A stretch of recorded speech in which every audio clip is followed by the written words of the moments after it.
Okay, welcome today. Today is Friday, December 30th, um, 2022. I am so glad to see the end of this year. A little anxious about what possibilities can be packed for 2023.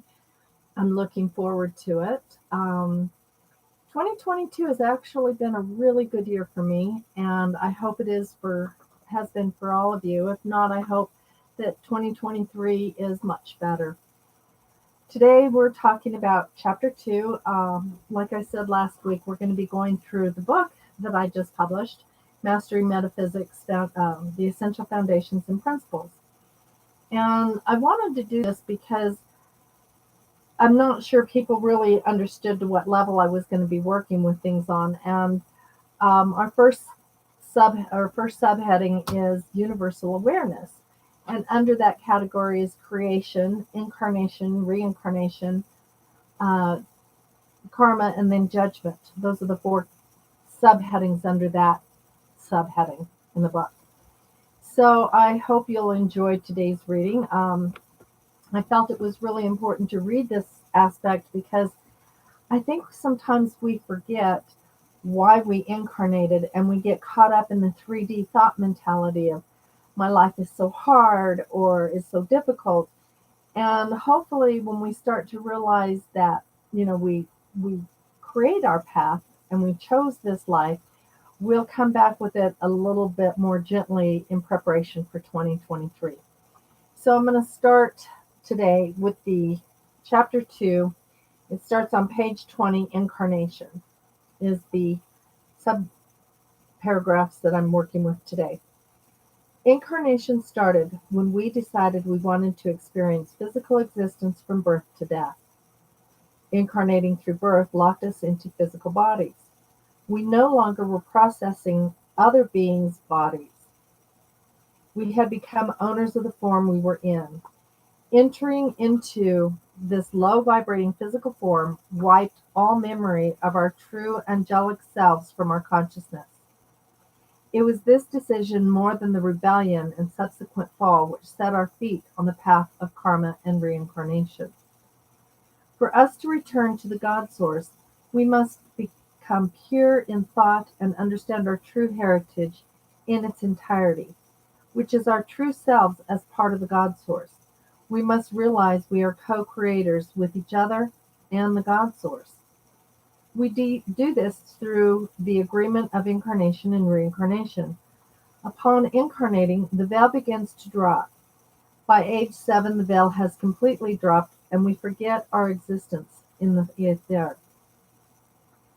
As spirits, we choose through the vibration sent out upon conception the life we will experience in order to fulfill our karmic obligations. Everything is included in this vibration. The parents are chosen because of the vibrational influence of their karmic debt and our ability to blend our karma with them. Because there is no perfect match, some of the parents' karma is accepted by the incoming spirit. Other factors include, but are not limited to, the location of birth. This comes in handy when understanding your astrological chart more fully. Height, weight, skin color, and personality traits. Going one step further, as we know, within the construct of our DNA are possibilities of manifesting illnesses. This too is included because illness, both mental and physical, is a means of paying karma. A good book to read on the subject of karma is Many Mansions, written by Gina Saramanera. This book is a compilation of the transcripts of Edgar Cayce's life readings. When we as spirits choose to incarnate, we create a destiny with the help of and support of our spirit teachers and guides. The ultimate goal of one's destiny is to pay off karma, evolving to a higher consciousness in order to learn one's true heritage and earn one's way back to the Sea of Bliss. I chose this because it gives me an opportunity to do a little bit of deep diving into understanding it more fully. When we're paying off karma, what we're doing is we're learning, we're progressing, we're spiritually unfolding. And when we are balancing, that's paying off karma. We have good karma and we have bad karma, um, or negative karma. Those are where we learn our lessons, both of them, both sides of the coin. But we don't understand that we have chosen this according to the vibration we incarnated in.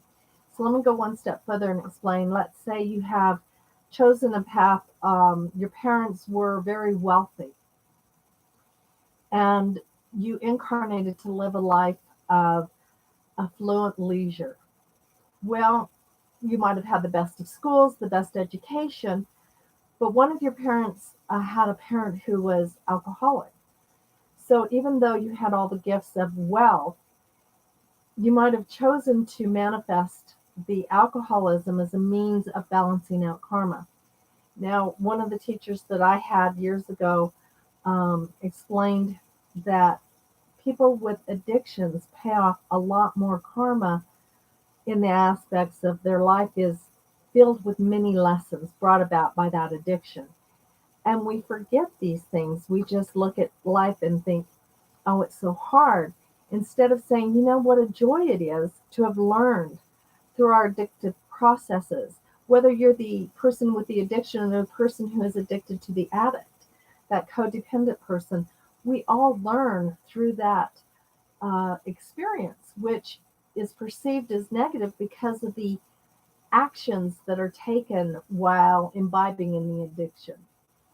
Um, but we think of the person who has all the wealth and all the best education, who has a flourishing law practice or whatever it is that they did.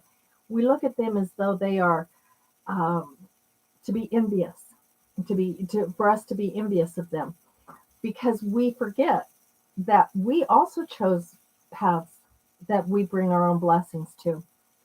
For myself, I had a beautiful life with my two children who taught me many, many things in many different avenues. Not always pleasantly. You know, I understand my grandkids a lot better thanks to the lessons I learned with my own children, and I'm better able to see their possibilities. But we also have within that incarnation, we forget that that vibration we accept, that we should do it with the air of not, it's so hard, it's so difficult, I'm so angry, and dealing only with the negative. We need to turn that around and say, you know, we own this. And the people that we bring forward to our lives to learn our lessons. Someone told me, well, you had a contract with this person. I says, no, because I don't believe that's how it works. We don't have all these contracts up in spirit that we manifest down here, because my path changed. I was studying at the Universal Church of the Holy Spirit, and when the church closed, that changed my destiny. My destiny was to go on through the metaphysical ministry, which I did do, but not with that church, even though I started my training there for the roster, and I gave sermons, and I worked in the healing room, and I gave readings. Even though all of that was a part of it, that's not where I manifested my ministry, because they had closed prior to me stepping fully into the ministry. So even with that, I became a minister, but I was supposed to go out and leave Albuquerque, and I was supposed to do different things in different parts of the country with other people.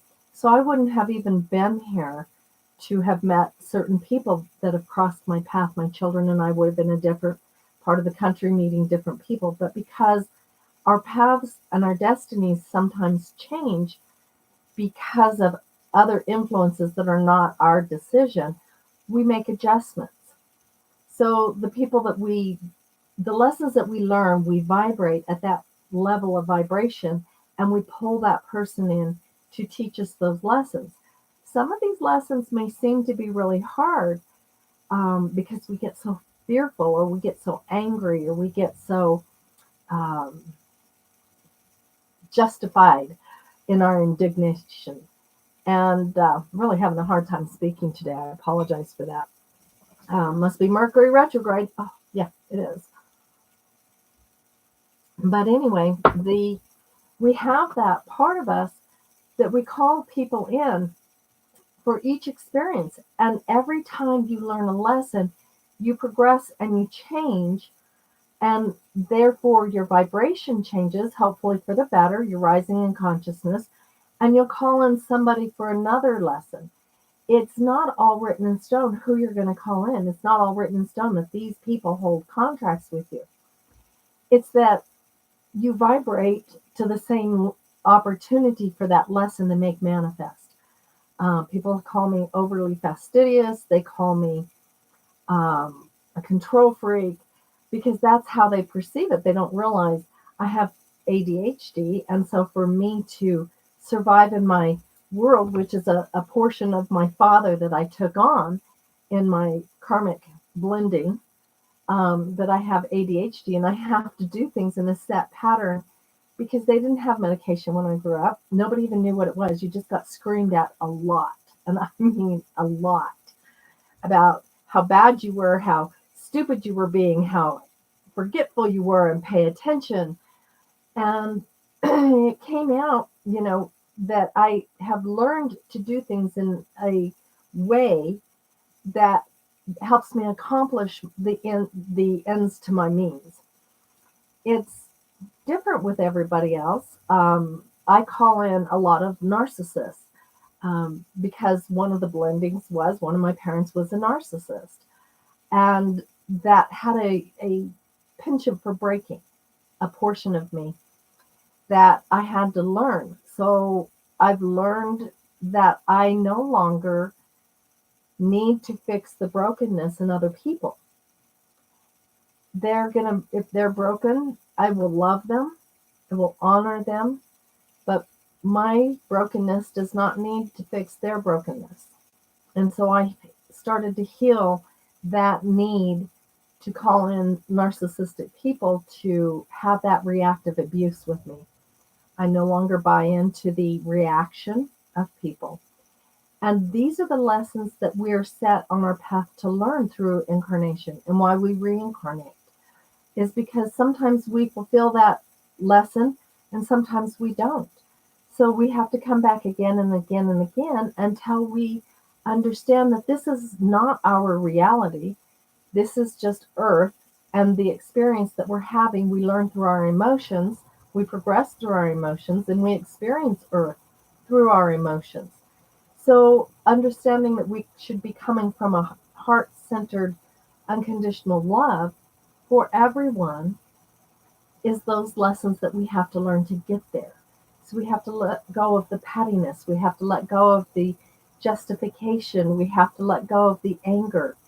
We have to take a look at ourselves, not everybody out there as what they're doing, because once you victimize yourself to the other person, you have handed over your spiritual power. You have handed over the light that is you. And in doing so, we forget that the light that is you, the more vibrant you let your light shine, the more healing you create, the more healing you do for the generations above you and the generations below you. Not just your family, but definitely your family is a very big part of it, but for everyone in the world that you're involved with. So for today, understanding that we incarnate is a blessing so that we can start recognizing our higher consciousness and our true self, that magnificent metaphysical being of love and light, as Michael Rhodes is so fond of saying, who is eternal and immortal. Death holds no fear, or shouldn't hold fear for us, because we've done this repeatedly. Death is but another moment in time, and time is only on earth. It is not a moment in spirit, it's just an experience. So, from my heart to yours, I hope you have a beautiful weekend and a very safe and happy new year. If you're interested, please like and subscribe to our channel. And also, if you're interested, there's some really good classes coming up. We have Brother Francis who's teaching numerology class that I can't even begin to tell you what a fantastic numerologist he is. He's got a beautiful book out. I know I've got it on the shelf. I don't know if I can find it right away. Yes, I can. It's right here. This is his book. The Key to Life is Numerology. Math is the language of our universe. I highly suggest reaching out to him and contacting him. You can find him under Facebook, on Facebook under Brother Francis Revels Bay. You can find him in the Resonant Essentials group, and sign up for his class. And I'm also, his is on Zoom, so you can do this from wherever you're at. And it's I believe, an 18-week course. Also, I will be starting the Mastering Metaphysics Essential Foundations and Principles course. It's a beta course, so it's being offered at a reduced fee. So I can get feedback. You're going to be expected to give me a little bit of feedback there. So it's $269. It starts February 7th. Please email me, Michelle at resonantessentials.com, if you'd like to take this class. I am happy to take payments. Please think about those two classes. They're going to be really awesome and vibrant. If you haven't already, sign up for our newsletter at resonantessentials.com and see what else is happening that you might enjoy. From my heart to yours, I hate sounding like a commercial, so I very seldom do it, but they tell me I gotta. Have a beautiful and peaceful New Year. Bye for now.